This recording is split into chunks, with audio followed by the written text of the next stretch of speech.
उधर हरियाणा कांग्रेस में गुटबाजी थमने का नाम नहीं ले रही है। आलाकमान ने दरअसल हरियाणा में नए प्रभारी की नियुक्ति की, लेकिन पहली जनरल बॉडी बैठक में ही नए प्रभारी के सामने गुटबाजी की परतें खुल गई। और इस बीच अब कांग्रेस के सीनियर नेता और पूर्व विधायक शमशेर सिंह गोगी ने दरअसल पूर्व मुख्यमंत्री और नेता प्रतिपक्ष भूपेंद्र सिंह हुड्डा पर तीखा प्रहार किया है।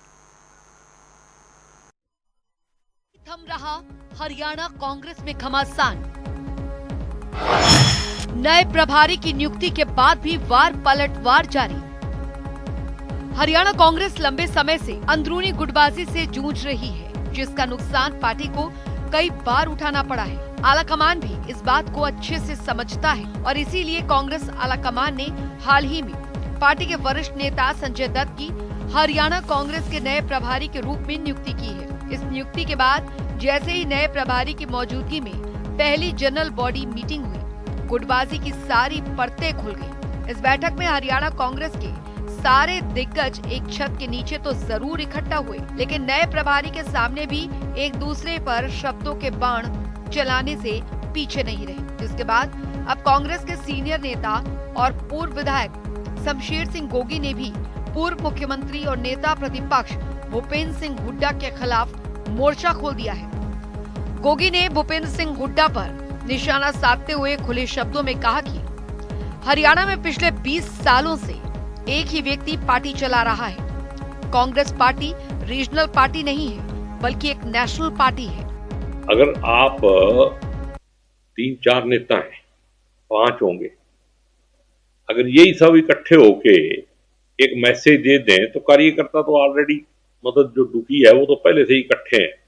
अगर वो इकट्ठे अगर आपस में दूरी है ना, तो इसलिए ही है कि वो नेता नाराज ना हो जाए, खफा ना हो जाए।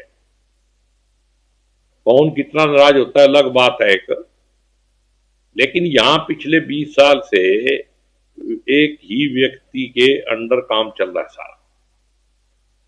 तो पार्टी रीजनल नहीं है, ये नेशनल पार्टी है और ये आपस में कोऑर्डिनेशन से ही चलेगी, सद्भाव से ही चलेगी।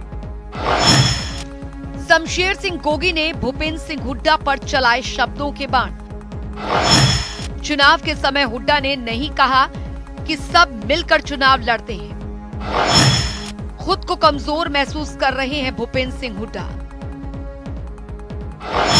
कमजोर आदमी ही मदद मांगता है। पूर्व मुख्यमंत्री भूपेंद्र सिंह हुड्डा ने बीते दिनों कांग्रेस के प्रदेश प्रभारी के सामने मंच पर कहा था कि रणदीप सुरजेवाला मेरा साथ दे दे, फिर देखे धमाका।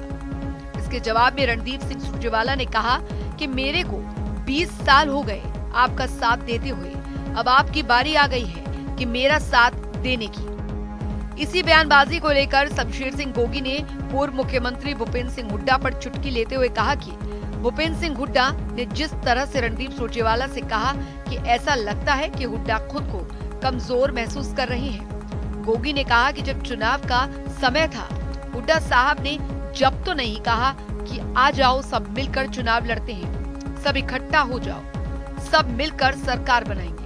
अब हुड्डा साहब को कमजोरी महसूस हो रही होगी। कमजोर आदमी ही मदद मांगता है। रणदीप सुरजेवाला जी ने कहा था कि आपका आशीर्वाद रहे तो कुछ नहीं रहेगा। मैं रणदीप सुरजेवाला से कह रहा हूँ, तू मेरा साथ दे तो देख धमाका।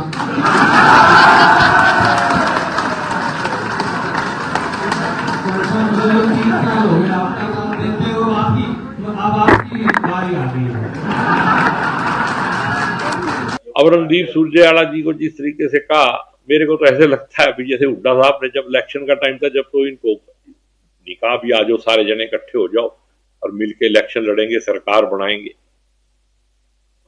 अब इसका मतलब कहीं ना कहीं थोड़ी बहुत कमजोरी शो हो रही होगी। कमजोरी आदमी मत मांगता है। पार्टी हित में तो मत नहीं मांगी गई होगी, अगर मांगनी थी तो फिर इलेक्शन से पहले मांगी थी। शमशेर सिंह गोगी यही नहीं रुके। इसके बाद उन्होंने हुड्डा का नाम लिए बिना इशारों में यहाँ तक कह दिया कि उन्होंने नए प्रभारी से भी यही कहा है कि कोई भी व्यक्ति पार्टी से बड़ा नहीं होना चाहिए। नहीं, प्रभारी जी को मैंने यही कहा कि पार्टी के अंदर बैलेंस बढ़ाना बहुत जरूरी है। कोई भी व्यक्ति जो है तो पार्टी से बड़ा नहीं होना चाहिए। पार्टी बड़ी हो और व्यक्ति जो है वो तो रहेंगे, नेता तो रहेंगे ही, लेकिन व्यक्ति पार्टी से बड़ा ना हो जाए, ये बात हो। पार्टी आला कमान के लाख प्रयासों के बावजूद हरियाणा कांग्रेस में गुटबाजी थमने का नाम नहीं ले रही। पहले नए प्रभारी के सामने पहली जनरल बॉडी मीटिंग में नेता प्रतिपक्ष समेत हरियाणा कांग्रेस के तमाम धुरंधरों के एक दूसरे पर शब्दों के बाण और अब पार्टी के सीनियर नेता और पूर्व विधायक शमशेर सिंह गोगी का पूर्व मुख्यमंत्री और नेता प्रतिपक्ष भूपेंद्र सिंह हुड्डा पर सीधा प्रहार। कुल मिलाकर नए प्रभारी की नियुक्ति के बाद भी हरियाणा कांग्रेस में गुटबाजी खत्म होती नजर नहीं आ रही है। अब देखना दिलचस्प होगा कि इस गुटबाजी के बीच हरियाणा कांग्रेस के नए प्रभारी का कार्यकाल कैसा रहता है। न्यूज़ डेस्क, जनता टीवी।